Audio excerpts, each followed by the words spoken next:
वहिनी असतील ते सुद्धा या पॅनलमध्ये लक्ष घालणार आहेत. आणि त्यामध्ये सुद्धा कोल्हापूर जिल्ह्यातल्या शिवसेनेच्या सर्व स्थळधारकांची संख्या बघितली तर फार मोठी संधी कार्यकर्त्यांना आपल्याला मिळणार आहे. आता कागलच्यातून तालुक्यातून कोण उभा करायचं उभा करू, पहिल्यांदा ठराव गोळा करूया आणि ठराव गोळा केल्यानंतर 4 महिन्यांनी निवडणुका लागणार आहेत.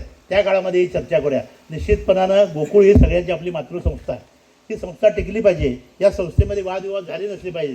त्या संस्थेच्या बाबतीत चुकीचं बोललं न गेलं नसलं पाहिजे. हे सुद्धा पथ्य आपण जाणीवपूर्वक पाळलेलं आहे.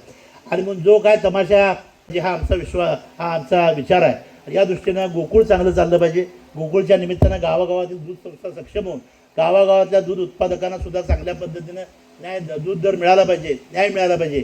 या भूमिकेतनं गोकुळचे पहारेकरी म्हणून पुढच्या काळामध्ये आम्ही लक्ष देऊ एवढीच भूमिका या निमित्ताने व्यक्त करतो. आता ठराव झाल्यानंतर काय नेमकं करायचं, काय होणार आहे याच्यावरचं मी अधिक भाष्य नंतर करेन. एवढंच येत बोलतो आणि थांबतो.